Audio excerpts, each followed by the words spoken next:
Hey guys, Rock here. It is November 14th, 2022. Today we got a 2012 Arctic Cat TRV 1000. We're going to be doing a test ride, but this thing is for sale. This thing is loaded. I got a really good deal on it right now. Let's check it out. So yeah, let's take a peek at this. I used to own this machine. I owned it last year. I sold it to a guy locally, and he used it very minimal. I think he put 100, maybe 200 miles on it. But so what we got going on here? 2012 Arctic Cat, like I said, TRV 1000 limited. This thing's got all the bells and whistles, and the caravan trailer, which you can tow with the ATV. The ATV fits on it, so you can tow the ATV with it. $5,000 for the pair right now. That's a steal. He just basically wants to get rid of it. I'm selling it for him. He doesn't use them. So that's that. Let's check out this wheeler. We're gonna take it for a test ride here, so you guys know how it goes and everything. So this time of year, it's getting a little cooler. That windshield comes in very handy. It's got an added bumper, Arcticcat bumper. Got the nice winch. A-arm guards, aluminum, 26-inch mud lights, but they go good with this machine. Heated hand guards, or handlebars. You got high and low. Also, your passenger has heated handlebars, and the switch for that is right on this side here. So yeah, this seat does remove. You can pull that off if you want to ride it one person or whatever. But this thing is a nice machine.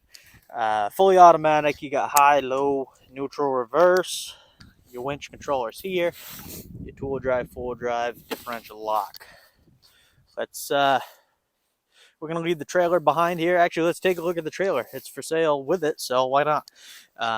These sides fold down.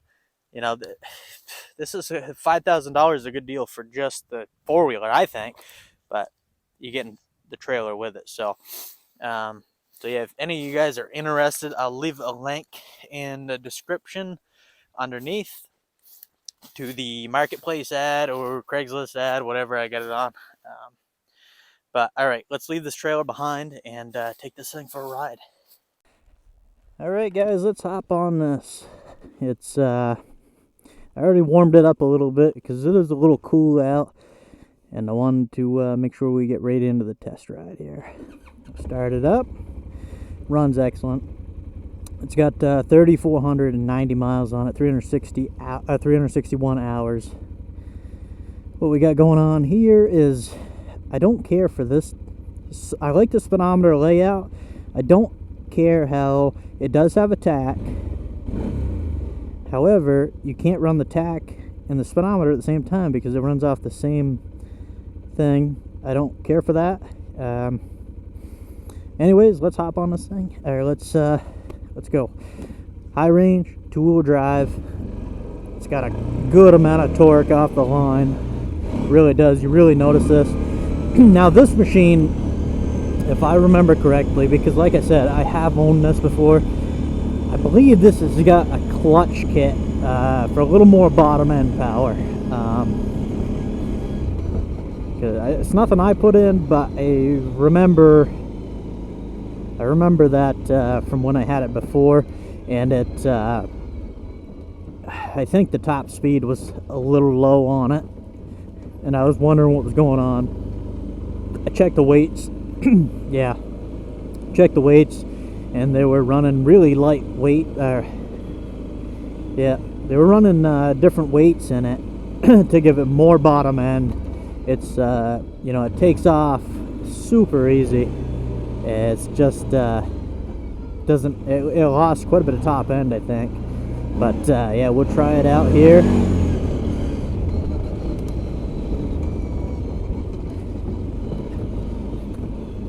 Now, I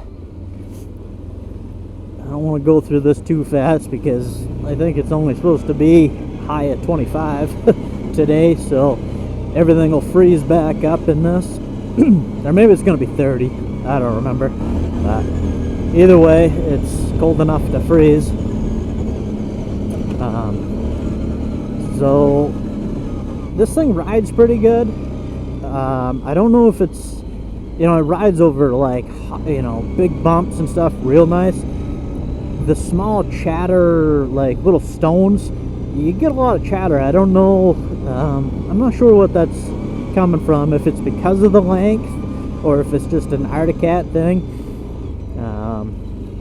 I'm not sure, but this thing has power steering. It is literally the easiest ATV I've, it has the lightest steering I've ever drove. It's crazy. The Polaris Sportsman 850 I had, the XP, that the one I own, had very light steering too. It's great for this, you don't even feel it. Your arms don't get a workout at all. But at high speeds, it feels a little hairy, honestly.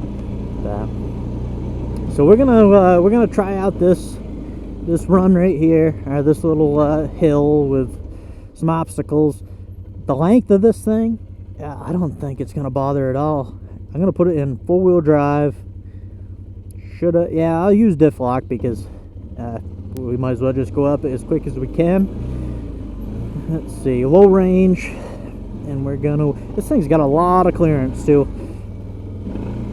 Yeah, barely spun a tire. Of course, these mud lights have a ton of tread on them. They really do.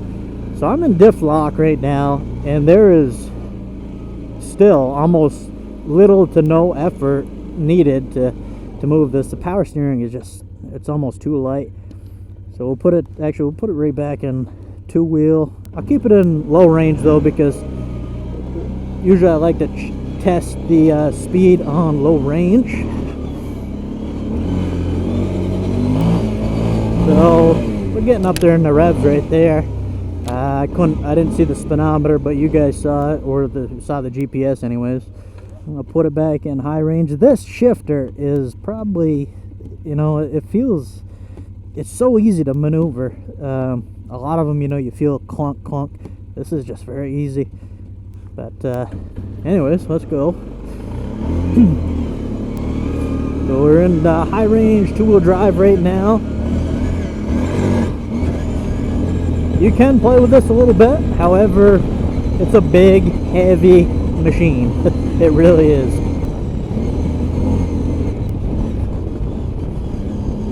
This windshield is very nice on days like today.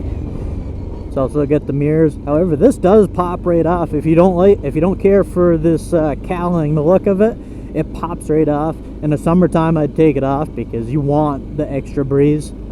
It's literally just, there's a couple of wing nuts you loosen up, and that comes off. Same thing with the cargo box back here. That'll pop off too, and the rear seat. Everything can be taken off to make this a one-seater.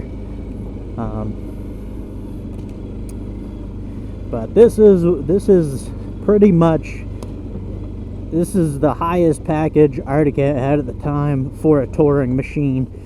It's got all the bells and whistles. These hand warmers are freaking, I got it on low and I'm gonna shut them off. Of course, I got my winter gloves on.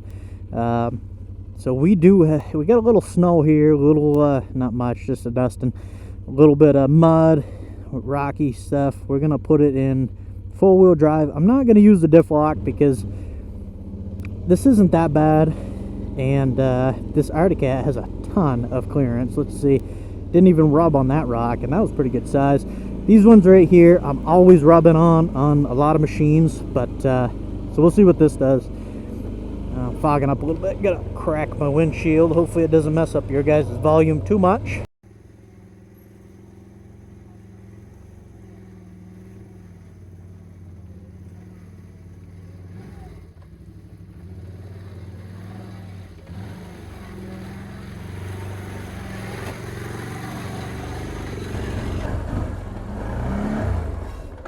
This thing is it's a beast.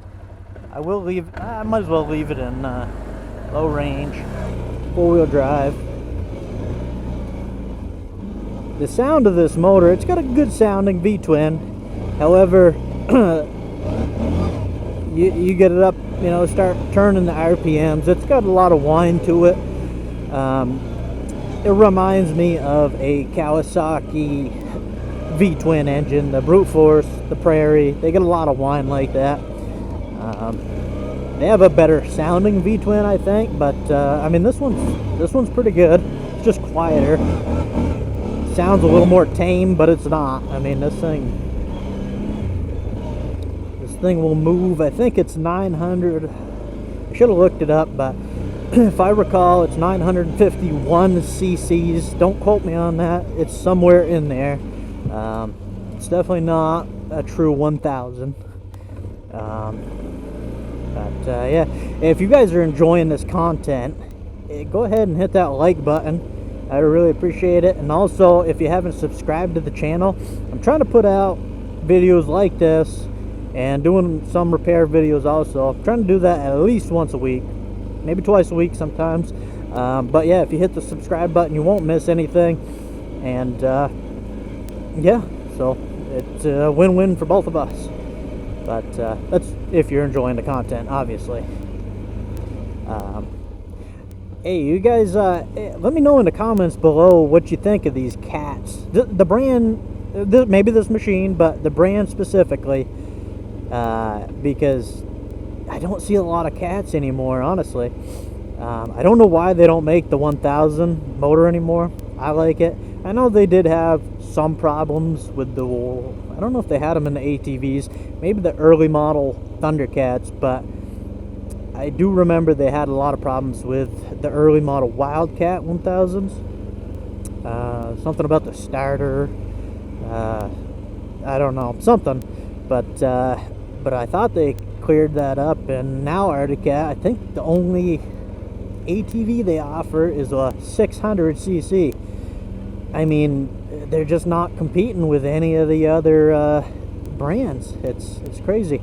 They should have, I would think they'd have a 500cc minimum. A lot of brands have, you know, 400s, 500s, but they should have a 500. If they want the 600, okay, but then they should have a big bore ATV. 600 is not a big bore. It might have been considered a big bore ATV back in the day.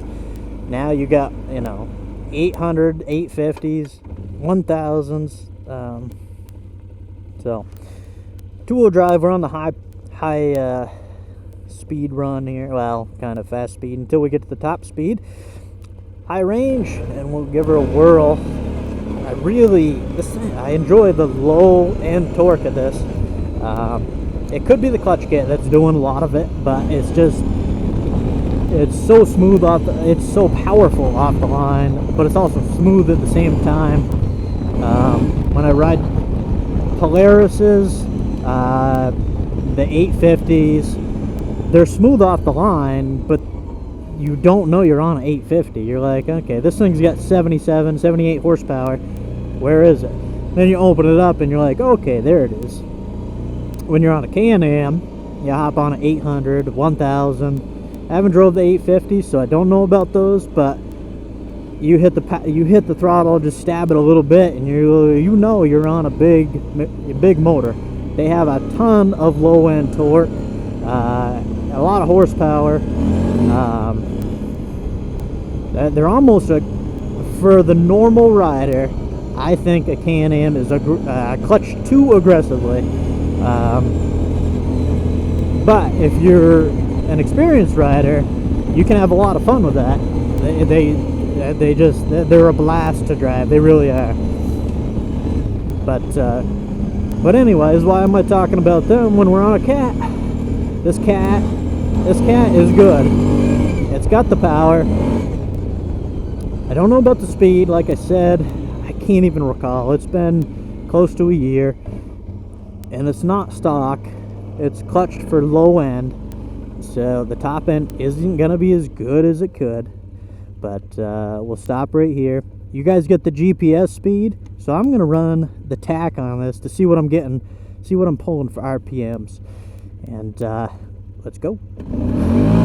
Ton of power. We just dug dug quite a bit with these Bud Lights in that dirt, and we are running. I'm gonna look down here at some point. We're running 7 RPMs, but did hear it hit the rev limiter. We'll try it again here.